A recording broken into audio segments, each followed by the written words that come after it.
Alright, so I'm going to do an in-cab in automatic.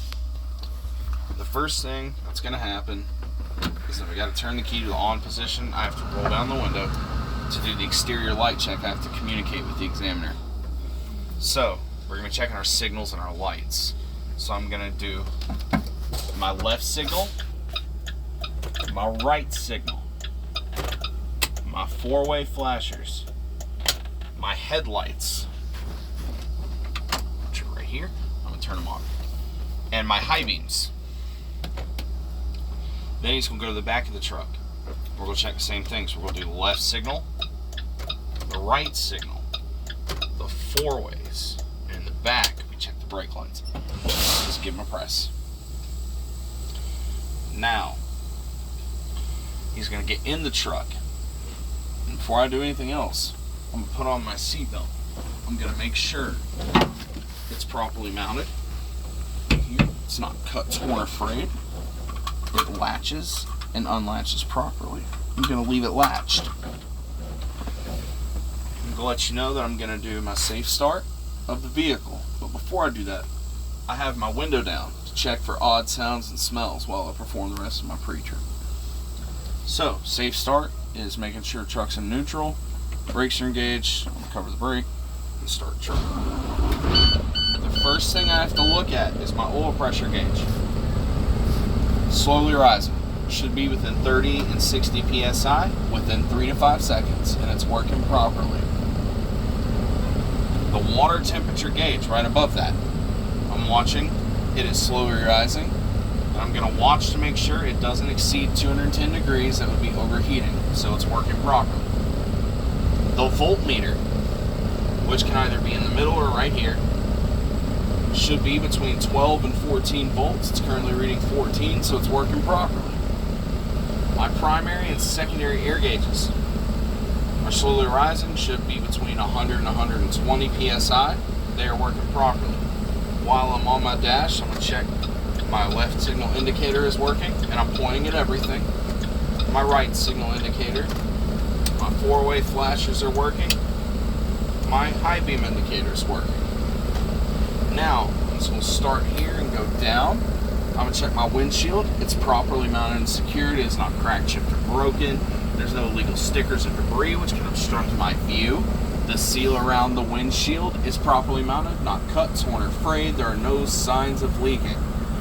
The wipers themselves are properly mounted and secured. They're not cracked, bent, or broken. The blades are flush against the windshield and are not cut, torn, or frayed. They work in the low speed and high speed. I'm going to check, make sure I have washer fluid, which I do, and the wipers are working properly. The dash is clean and free of any debris to obstruct my view. I'm going to check my heat. Turn it all the way on full blast. Hot to defrost. I'm going to reach my hand up and wait for it to blow. I want to be able to make sure I can hear it. I want to feel it. Alright. It is blowing hot and working properly. Now I'm going to check the position for my forward vents and my lower vents at the same time. When they start to blow, I'll let him know. Alright, forward and lower vents are both blowing hot, working properly, and I'm going to turn them back off. Going down to the floor, it's clean and free of any debris, which could roll under my feet while I'm driving. There is no damage or holes, which could let in the outside elements from outside the cab. Back at the wheel before I do my tug test, I'm just going to check my city horn and my air horn are both working properly. Now I'm going to do a tug test. I'm going to put it in drive, if it will cooperate. I'm going to release my tractor brake, which is the yellow button, to pull on my trailer brakes. Give it a slight tug. Alright, my trailer brakes hold, they're working properly. Now I'm going to engage those, release my trailer brake to check my tractor brake, and I'm going to do the same thing, give it a slight tug. Alright, my tractor brake is holding, working properly. I'm now going to release them both, and I'm going to do my service brake test. I'm going to roll forward about 5 feet, I'm gonna give a light press on the surface brake to stop the vehicle. Shouldn't feel any pulling left or right in the steering wheel or any kind of brake lag, and that would let me know my surface brakes are working properly, and I'm gonna do that now.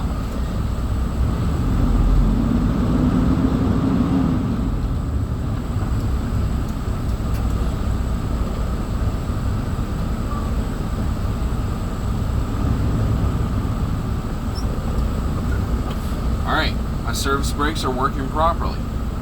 Now, I'm going to put this in neutral, and I'm going to engage both brakes. I'm going to turn off the vehicle. I'm going to take the key, put it in my pocket for safekeeping, and I'm going to get out and chalk the wheels. Always 3 points of contact.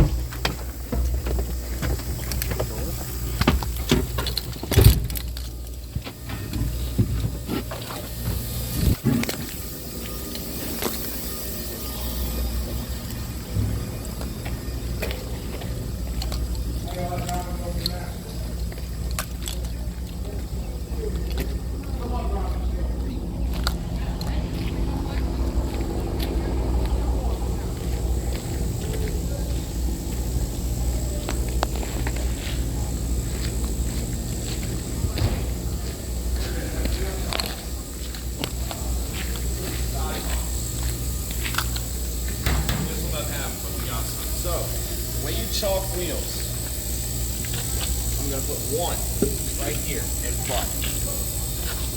You'll have another black one, but I'm going to have another right here behind it. That's going to lock the wheel down. Now I'm going to get back to the truck. Oh, good. You gotta go chalk more. That's all you do.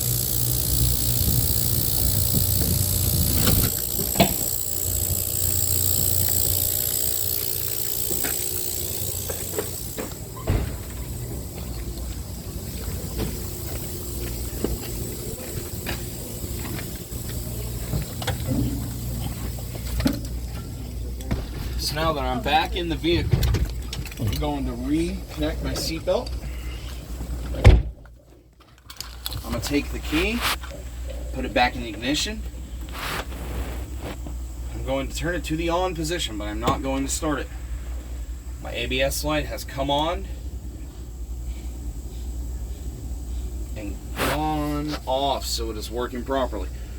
Now I'm going to leave the truck in neutral, and I'm going to release the brakes without starting it. The chocks will catch the truck. We should not roll. Very good. Now,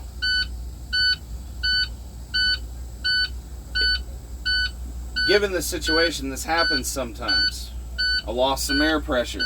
So before I start my lab test, Mr. Examiner, I'm going to restart the truck so I can build up the proper amount of air pressure so I can properly perform the test. And he's going to tell me yes. I'm going to reapply the brakes. And I'm going to start the vehicle and let it build.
Now the proper air pressure. So I'm going to turn off the truck once more. Turn it back on. Just the on position. I'm going to release the brakes. Chocks will once again catch the wheels. Now I'm ready to begin my lab test. The first thing is I'm going to hold my foot on the service brake for 60 seconds, and I shouldn't lose more than 4 psi. You're going to ask him to time you. Alright, I'm going to do that now, and I'm beginning at 90 psi. I'm holding it. He's going to tell you time's up when the time's up. And you're going to release. And you will tell him, looking at it, in this moment, I did not lose more than 4 psi in that 60 seconds. Now, for the alarms part of the lab test, I'm going to pump the brakes, and at around 60 psi, I should get audio or visual alarms. I could also get both, indicating low air at 60 psi. I'm going to do that now.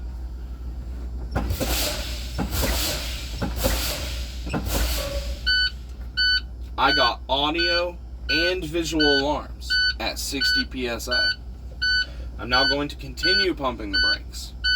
And between 20 and 40 psi, both of my buttons should pop out, engaging my brakes and putting me in total lockout.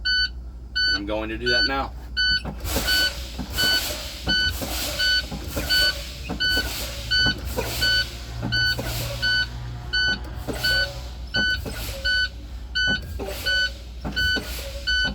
I'm watching here. Because you're deceiving. I'm going to watch. Alright. They've both popped. I'm going to go to my eyes here. Alright. They both popped at 20 psi. I am in total lockout. That completes my in-cab inspection.